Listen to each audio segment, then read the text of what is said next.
চিটাং এয়ারপোর্টের পাশে কোনো 10টা ঘরের মধ্যে হাজার হাজার লিটার তেল পাইছে। এটার জন্য সংকটটা মূলত। আর আমরা যারা 500 টাকা তেল নিতাম ওরা আমরা এখন ফুল ট্যাঙ্কি নিচ্ছি। স্যার করুণ অবস্থা। আমি এদিকে বসুন্ধরা পাশে জলসিটি গেছি, কালকে রাত্রে 9টা পর্যন্ত আপনার ওখানে অপেক্ষা করছি। অপেক্ষা করার পরেও মানে তেল পাই নাই, বন্ধ। 9টার সময় চলে গেছি, একদম নাই, একদম শেষ পর্যায়ে লাস্টে আপনার খিলকেত গেছি, সকালে 5:30টায় খিলকেত গেছি, ওখানে দেখি বন্ধ। মানে একটা করুণ অবস্থা। আপনারা যে যে লাইনে আছেন, আপনি এমনিতে কি করেন? কাজে বিঘ্ন হয় কিনা?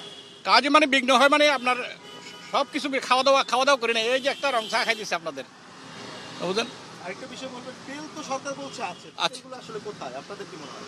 স্যার আমি চিটাং লোক, আমি চিটাংয়ে বলতে পারি, গত 2-3 দিন আগে চিটাং এয়ারপোর্টের পাশে কোনো 10টা ঘরের মধ্যে হাজার হাজার লিটার তেল পাইছে। এটা বাস্তব। এই তেলগুলো কিভাবে গেল? এই যে ব্ল্যাক মার্কেটিং তেল তো আছে চিটাং থেকে, চিটাঙে ব্ল্যাক মার্কেটিং হচ্ছে, ড্রামে ড্রামে আপনার বন্দরের আশেপাশে দেখবেন সব আপনার ব্ল্যাক মার্কেটিং। সরকারকে ওখানে হাত দিতে হবে। আমি লাইনে আসছি 8টা থেকে, সকাল 8টা থেকে। So it's almost like 3 hours. So আমি এখানে অনেক সময় লাগতেছে আসলে সব কিছু মিলে। চিত্র কি এটি?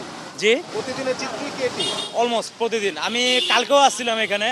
সো আমি জানি না আসলে ব্যাপারটা কি, বাট তেল দর শুরু হয়েছে রাত দুপুর 2টা থেকে। সো ইটস লাইক সকাল 8টা থেকে 6টা পর্যন্ত দাঁড়িয়ে থাকার কোনো মিন হয় না। সো সব কিছু মিলে লেন্দি হচ্ছে আসলে, ওভারঅল মিলে সব কিছু। মনে হচ্ছে সরকার বলছে তেল মজুদ আছে, কিন্তু আপনি বলছেন তাহলে কোথায়? তেলগুলো স্টক করে রাখা হয়েছে আমার কাছে পার্সোনালি মনে হয়। ইভেন আমার কিছু নেবার আছে আশেপাশে, যে আমি তাদেরকেও দেখছি যে তারা ফুল ট্যাঙ্কি করে তারা স্টক করতেছে।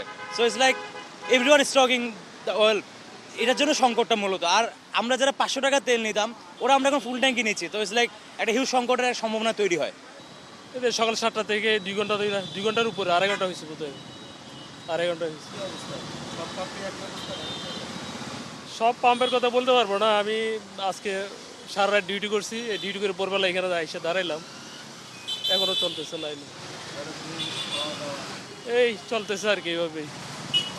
কতটা ভোগান্তি হচ্ছে একটু বলবেন? বুঝতে পারতেছেন, আমি যেহেতু দিনের বেলা আমার কাজ কাম করা লাগে, আজকে একটু নাইট ডিউটি করে একটু রেস্ট পাইছি, এই এসে লাইনে দাঁড়াইলাম, এই দিনটা এইখানে চলে যাচ্ছে আজকে।